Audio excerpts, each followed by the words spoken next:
지금 중국을 보면 아주 무섭습니다. 진짜 이 나라는 에너지의 문제로 보지 않고 에너지 안보로 보고 있어요. 에너지의 밥그릇은 반드시 우리 스스로 손에 쥐어야 한다. 그런데 이런 상황에서 한국은 거꾸로 가고 있습니다. 트럼프가 협박한다고 덜컥 계약은 할 수 없는 상황인데, 그러다 보니까 한국 기업들이 선택하는 것들은 두 가지예요. 하나는 망하거나 하나는 해외로 나가거나. 이거는 우리 미래 세대의 여러 가지 좀 권리들이 좀 빼앗기는 느낌도 있는 거죠. 들을수록 똑똑해지는 지식 뉴스. 트럼프가 이제 무역 적자를 해소해야 된다. 이게 균등하지 않다. 한국은 더 많이 미국산 제품을 사야 된다라고 이야기를 하고 있는데요. LNG 등 미국 에너지 구매를 향후 4년간 1,000억 불 확대하는 합의도 포함되었습니다. 트럼프가 관세를 무기로 협박을 하고 있다, 이런 얘기를 많이 듣는데 LNG가 있더라고요. 그러니까 우리가 미국에 있는 그 LNG를 수입을 한다라고 했을 때 사실은 이제 두 가지 측면인데요. 하나는 그만큼 우리가 화석연료를 많이 쓰는 건데 화석연료를 덜 쓰는 방식으로 하려고 한다고 하면 미국에서 10만큼 수입을 했으면 우리가 그 10을 대신해서 다른 나라에서 수입하는 걸 줄이면 괜찮겠죠. 총량을 줄인다고 하면. 근데 이제 거기에 대한 이제 전제 조건은 뭐냐면 가격이 괜찮아야 되는 거죠. 그런데 전통적으로 미국에서 수입해오는 그 LNG 가스의 경우에는 꽤 비쌉니다. 왜냐하면 거리가 멀고 보통 루이지애나나 이제 텍사스에서 파나마 운하를 지나서 태평양으로 해서 하다 보니까 거리가 굉장히 길고 그러다 보니까 운송 비용들이 이제 많이 들어서 보통 평균 미국인들이 사용하는 가격의 한 3배 정도를 우리나라가 더 비싸게 지불하고 이제 수입을 해야 되다 보니까 상당히 비싼 에너지원이죠.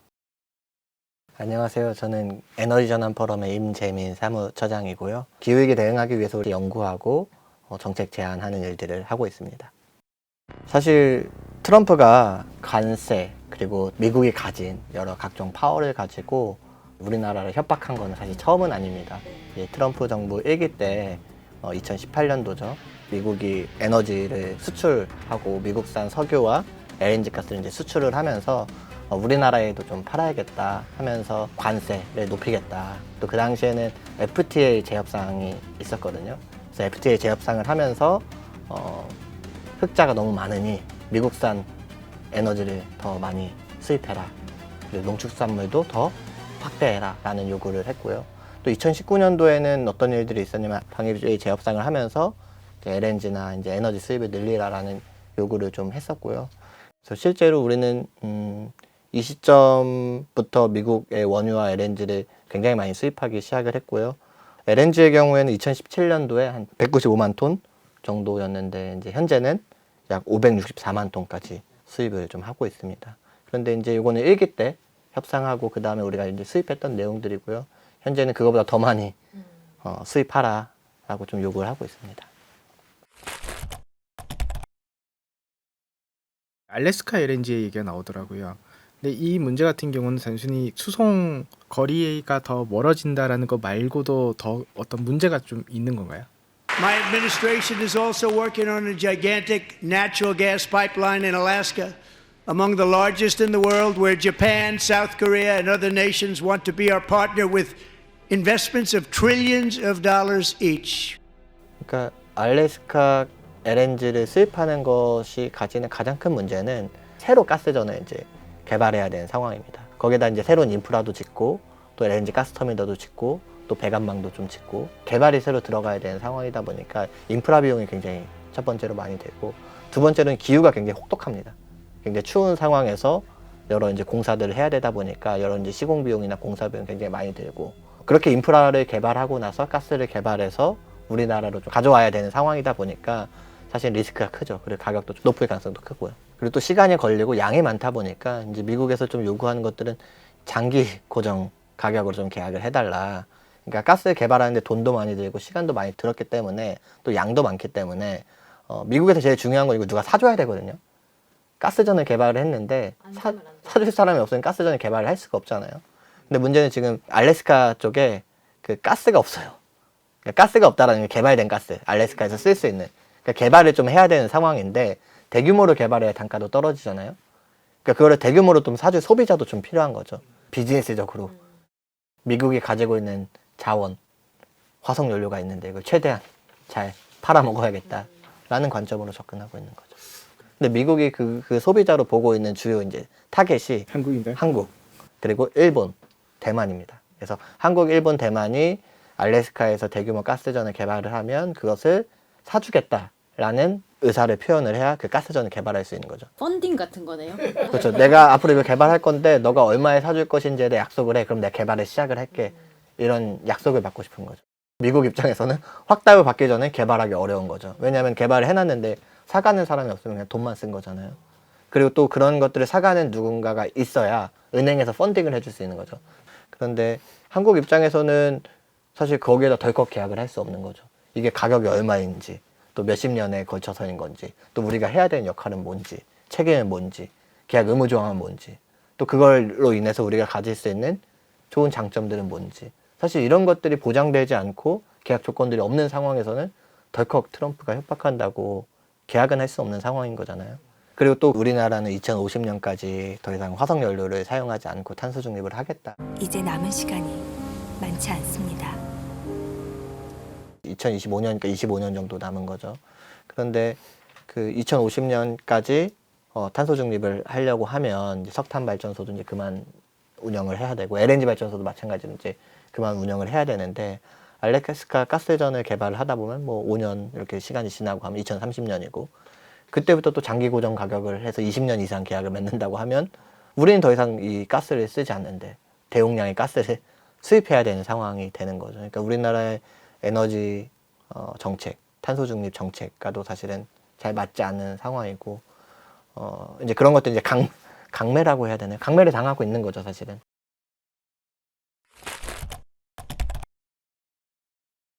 그러니까 이게 에너지 안보 차원에서는 국제 정세도 그렇고 앞으로 이게 어떤 방향으로 갈 거냐, 거기서 우리의 핵심 전략들은 어떻게 세울 거냐가 사실 굉장히 중요합니다. 그래서 우크라이나 사태 때 2022년도에 핵심 키워드는 에너지 안보였어요. 러시아가 에너지를 무기화해서 유럽한테 굉장히 그 영향력을 행사하던 것에서 유럽이 재생에너지를 확대하면서 더 이상 러시아가 협박을 하더라도 충분히 감내할 수 있는 수준이 되니까 더 이상 러시아의 가스 파이프라인을 가지고 협박하는 거에 우리가 넘어가지 않겠다라고 한 거거든요. 그러니까 러시아가 가스를 이제 끄는 건데 이제 그래도 버틸 수 있는 체력이 됐기 때문에 사실은 그 시기를 이제 넘겼는데 마찬가지로 중국을 보면 아주 무섭습니다.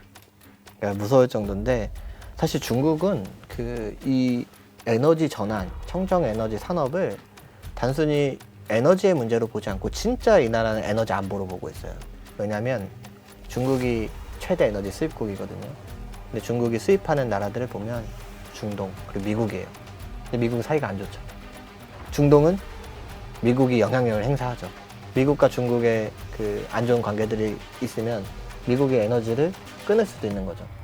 그러다 보니까 중국의 제조업, 중국의 산업이 이 화석연료에 의존하다 보면 굉장히 안보 차원에서, 산업 안보 차원에서 위기를 겪을 수 있겠다라는 그 생각을 하고 있어요. 그래서 시진핑도 에너지의 밥그릇은 반드시 우리 스스로 손에 쥐어야 한다. 에너지의 청정, 저탄소 전환과 고품질 발전을 추진하는 것은 새로운 성장 동력이다. 이렇게 연설을 하기도 했는데 최근에 이것도 좀 재밌는 이야기인데 미국이랑 관세 전쟁을 하고 있잖아요. 중국도. 그러면서 중국은 어떤 선택을 했냐면 미국 LNG 가스를 안 써도 된다라고 이제 선언을 한 거죠. 패권 경쟁인 거죠. 근데 그렇게 할 수 있었던 이유는 중국에서 LNG 수요가 굉장히 많이 줄었고 또 LNG로 쓰던 것을 더 이상 LNG를 쓰지 않고 재생을 쓸 수 있는 파워가 생긴 거죠. 그러니까 에너지 안보 차원, 주권 차원에서 휘둘리지 않을 수 있는 상황이 된 거죠. 근데 이제 거꾸로 한국은 전체 에너지의 90% 이상을 해외로부터 수입을 하고 있어요. 그러니까 이런 우크라이나 사태든 중동 사태든 이런 것들이 우리나라에 굉장히 큰 영향을 미치는데 그렇기 때문에 사실 우리나라는 더더욱 에너지 수입을 많이 하기 때문에 재생을 빨리 전환을 해야 되는데 지금 전혀 그러지 못하고 있는 상황인 거죠. 오히려 가스전을 여기저기 개발을 하고 있거든요. 호주에도 개발을 하고 있고 모잠비크에도 개발을 하고 있고. 모잠비크 가스전에서 나올 온실가스 배출량은 우리나라 전체 온실가스 배출량의 한 75% 정도가 됩니다. 한국이 전 세계 온실가스 배출량에서 차지하는 비중이 1.5 내지 2%거든요. 그러니까 뭐 그거의 75%라는 거는 뭐 1에서 1.5% 정도는 모잠비크에는 가스전들을 개발하면 나온다는 거예요. 거기에 우리나라의 정부 자금이 들어가 투자를 한다는 거는 아주 우리나라 국격을 망가뜨리는 일이라고 생각합니다. 당진 LNG 터미널 확장 사업을 추진하는 것에 대해서 비판이 나오고 있어요. 이 시대 이런 상황에서 이걸 하는 게 맞는 것이냐 하는 비판인데 경제성 측면에서 봤을 때 LNG가 지금 가성비가 있다라고 볼 수 있는 건지 궁금하거든요. 사실 당진 LNG 터미널 같은 경우에는 과연 지금 LNG 투자가 경제적으로 경제성이 있느냐, 그리고 또 LNG가 경제성이 있다고 한다면 LNG를 팔기 위한 그 터미널이 과연 이제 경제성이 있느냐, 제대로 된 인프라 투자냐라는 걸 좀 고민해 볼 수밖에 없습니다. 왜냐하면 이거는 그 민간 기업이 하는 게 아니라 공적 금융, 국가의 세금이 들어가는 부분들이다 보니까 이거 잘 따져볼 필요가 있는데요. 문제는 지금 수요 설비 미스매치입니다. 그러니까 가스는 전체적으로 이제 수요가 줄어들고 있는 추세인데 우리나라가 이 가스를 더 할 거라는 생각 때문에 가스 저장소랑 이런 것들을 굉장히 많이 늘려왔거든요. 그러니까 또 많이 늘렸는데 또 앞으로 더 많이 늘리려고 지금 하고 있는 상황인데 예를 들어 터미널 용량을 보면 2023년 이용률이 29.48%입니다. 그런데 이런 상황에서 2030년까지 가면은 이 이용률이 21.79%로 줄어들어요. 근데 이게 36년까지 가면 또 19.78%로 줄어들거든요. 지금 상황에서. 그러니까 이용률이 점점 줄어드는 거죠. 그러니까 이미 있는 설비를 충분히 이용하지 않고 이용을 덜 하는 상황인데 또 새로 짓겠다라는 거죠. 그런데 이 새로 짓겠다라는 것은 민간 기업이 짓는 것이 아니라 국가의 돈으로 짓는 거고 또 지어서 이용률이 떨어져서 경제성이 떨어지게 되면 또 국민 세금들이 더 들어가는 부분들이고 또 반대로 그럼 이게 과연 꼭 필요한 거냐라고 했을 때 필요하지 않은 설비이고 그럼 이걸 지어서 언제까지 쓸 수 있을 거냐라고 했을 때 장기적으로 이제 탄소 중립으로 간다고 하면 얼마 쓰지 못하는 거죠. 그러니까 자초자산화 되는 거죠. 그러니까 그런 상황에서 우리가 지금 이걸 투자하는 게 맞냐, 국가 세금을 들이는 게 맞냐, 아니냐에 대해서는 좀 세심하게 좀 들여다볼 필요가 있는 것 같습니다. 그런데 정부의 생각은 관성도 좀 있는 것 같아요. 앞으로 LNG도 늘어나고 수소도 늘어나고 그러니까 이게 탄소 중립을 믿지 않는 거죠.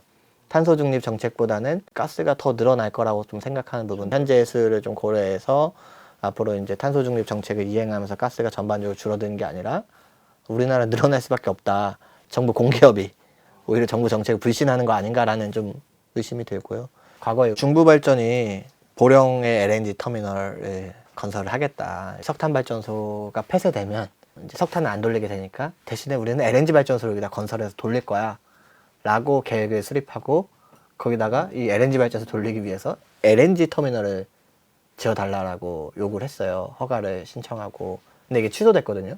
왜냐하면 석탄은 그냥 폐쇄하는 거지 거기다 LNG 발전소 안 지어줄 거야. 왜냐하면 우리는 석탄만이 아니라 LNG도 줄여나갈 거니까 거기다 안 지을 거야. 그럼 LNG 발전소를 안 지으면 LNG 수요도 당연히 줄어드는 거니까 LNG 저장소도 필요 없어 라는 결정을 정부가 한 거거든요. 당연한 결정인 거죠.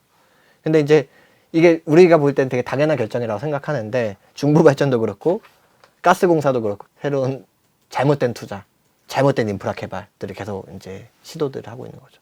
저는 이제 당진도 마찬가지 아닐까 싶어요. 아까 이용률이 전반적으로 줄어든다 그랬잖아요. 그러니까 가스 수요도 줄고 이미 있는 가스 저장소 이용률도 줄어들고 있는 상황에서 새로운 가스 저장소를 짓는다고 하는 게 잘못된 선택이라는 것을 다 알고 있지 않을까요?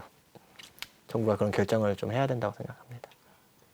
지금 조선소에서도 이제 이 LNG의 문제가 그대로 보여주고 있는데 옥포조선소 같은데 이 전망대 가서 조선소에 어떤 배들이 있는지를 쭉 보면은 LNG 운반선이 10척, 20척이 그냥 있습니다. 도크에. 그런 배를 짓다 보니까 우리나라가 경쟁력이 있고 경제에 도움이 될 만한 해상풍력 설치선들은 자꾸 줄에서 밀려요. 그러다 보면 이제 다른 나라에서 이제 해상풍력 설비선들을 더 잘 짓겠죠. 엉뚱하게도 우리의 공적 금융기관들은 LNG 운반선에 돈을 많이 줘가지고 또 기술을 다시 한번 또 엉뚱한 곳을 투자하고 있다. 이것은 매우 안타까운 일이라고 생각합니다.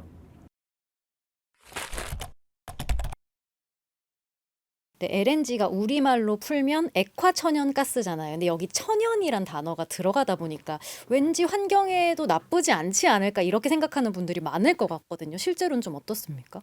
그러니까 굉장히 그 브랜딩을 잘한 거죠. 전혀 천연이 아닌데 천연에서 나오는 가스다 해서 천연가스라고 이름을 지은 건데 마치 이게 깨끗한 에너지원인 것 마냥 이제 보이는 거잖아요. 근데 이제 천연가스라고 얘기할 때 논리들을 보면 다른 화석연료에 비해서 조금 더 온실가스 배출량이 좀 적다. 이제 석탄을 태워서 발전을 하는 것보다 이 천연가스를 통해서 발전할 때 온실가스 배출량이 한 40%에서 50% 정도 줄어드니 이건 천연가스가 맞다, 청정에너지다라고 주장을 합니다. 근데 이제 이 주장이 일부 이제 발전할 때만 보면 타당한 부분들도 있지만 사실은 LNG 이제 가스 같은 경우에는 액화천연가스잖아요. 그러니까 우리나라에서 나는 천연가스가 아니다 보니까 전주기로 보면 미국에서 이거를 가스 배각망으로 연결해서 액화해서 배를 타고 또 우리로 가져와서 태우는데 이 천연가스는 메탄이거든요. CH4.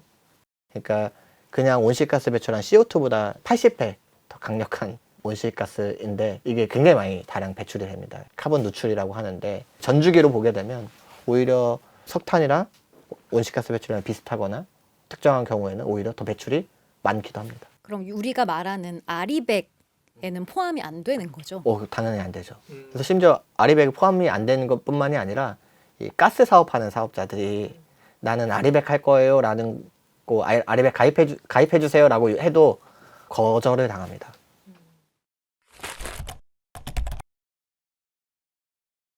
우리나라가 그 아리백에 가입한 기업들이 굉장히 많습니다. 많은 이유는 우리나라가 수출 중심의 국가이고 또 제조업 국가이다 보니까 우리나라 제품에 대해서 해외에서 많이 이제 사고 있죠. 특히 이제 자동차, 반도체, 그리고 디스플레이 같은 경우에는 우리가 판매하는 고객들이 아리백을 요구하는 경우가 굉장히 많거든요. 그래서 최근에 이제 KDI 정책 그 국제대학원에서 이제 연구한 걸 보면은 우리나라 기업이 아리백에 포함되지 않아서 고객을 잃었을 때 실제 지금보다 매출이 얼마나 줄어들 거냐라고 이제 전망을 좀 한 게 있는데요. 그 자동차의 경우에는 그 아리백에 참여하지 않았을 때 지금보다 15% 정도 매출이 떨어지고요. 반도체의 경우에는 29.8%가 떨어질 것으로 전망을 하고 있고요. 디스플레이는 40%가 매출이 떨어집니다.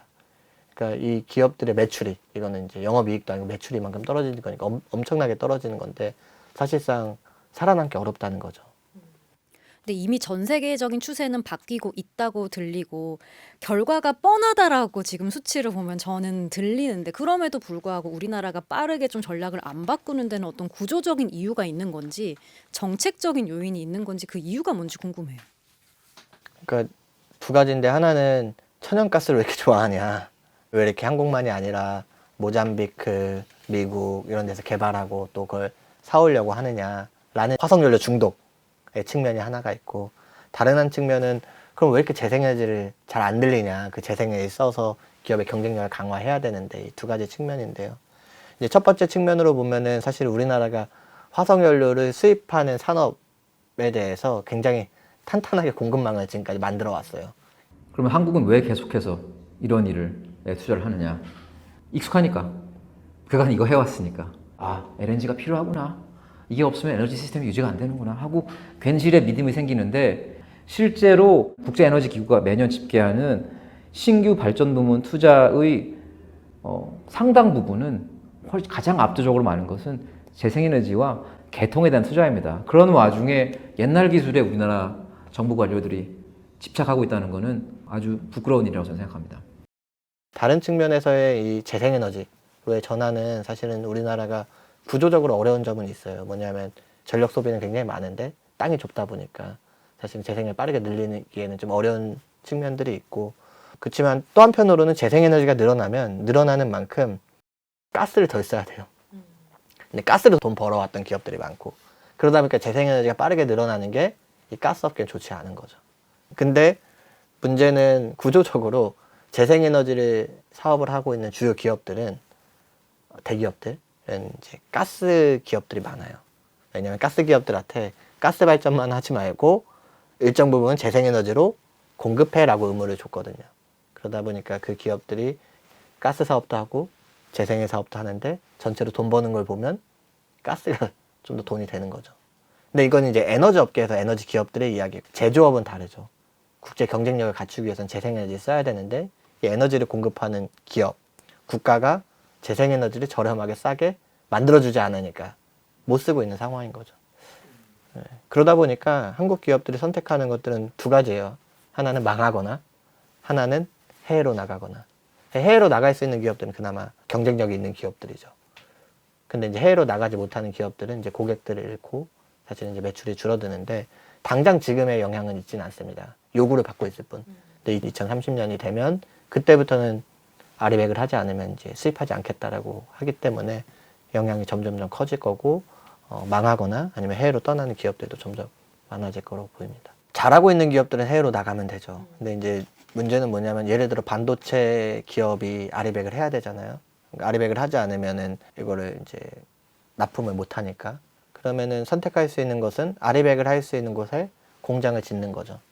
그리고 거기에 있는 중소기업들과 협력을 해서 반도체를 생산해서 팔겠죠. 그러면 그 기업은 살아남을 거예요. 근데 문제는 그 기업한테 납품하고 있던 우리나라 중소 중견기업 그리고 그 기업이 있음으로 인해서 지역 일자리 그리고 지역 경제가 돌아가고 있던 지자체는 완전 망하는 거죠. 새 정부에서의 주요 성장 정책이 두 축이거든요. 하나는 AI를 통한 성장, 그리고 두 번째는 에너지 대전환을 통한 성장. 주요 두 공약으로 이제 들어가 있습니다. 그래서 다행인 건 이제 방향성을 좀 잘 잡은 거죠. 이제라도 AI를 통한 성장, 그리고 에너지 대전환과 산업을 업그레이드한 성장을 하겠다라고 이제 공약을 하고 이제 관련된 이제 정책들을 지금 세팅하고 있는 상황인데요. 우리나라가 가장 우선적으로 해야 되는 전략은 빨리 재생에너지 늘리는 겁니다. 재생에너지로의 전환은 이제 산업적인 선택이 아니라 이제 필수인 사회가 되었습니다. 우리가 화석 연료에 의존하는 것이 아니라 재생에너지로 빠르게 전환하는 것이 우리나라 산업도 또 살리고 또 국가 경제도 살리는 길이라고 생각을 합니다. 당장 지금의 우리나라 기업들의 수출을 더 위해서 우리 미래 세대의 여러 가지 좀 권리들이 좀 빼앗기는 느낌도 있는 거죠. 오늘 교양일을 부탁해는 여기까지 하겠습니다. 이렇게 하는 게 맞나요?